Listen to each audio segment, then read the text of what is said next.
Hey everyone, welcome back to the channel. Today, we're tackling a timely topic: how to use a debit card without a CVV in 2025. If you've ever found yourself in a pinch because your CVV is faded, forgotten, or just not required, this guide is for you.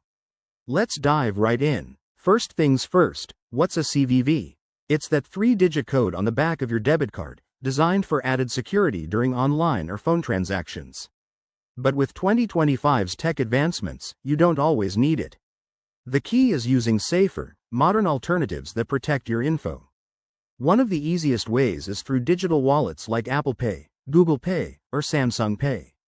These apps tokenize your card, creating a unique virtual code for each purchase so your real details stay hidden. To set it up, download the app, add your debit card, and verify it with your bank. It usually takes just a few minutes. Once done, you can tap to pay in stores or shop online without entering a CVV.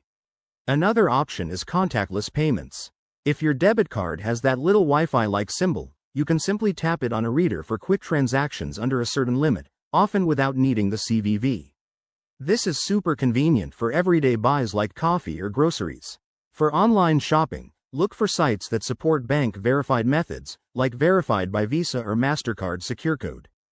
These use alternative authentication, such as a one-time PIN sent to your phone, bypassing the CVV altogether. Remember, always use these on secure networks to avoid risks. Of course, security is paramount. Never share your card details via email or unsecured sites, and regularly check your bank statements for anything suspicious. In 2025, we might see even more innovations, like biometric scans for payments, so keep an eye on updates from your bank. There you have it. Simple ways to use your debit card without a CVV while staying safe. If this helped, hit that like button and subscribe for more money-saving tips. Thanks for watching, and see you in the next video.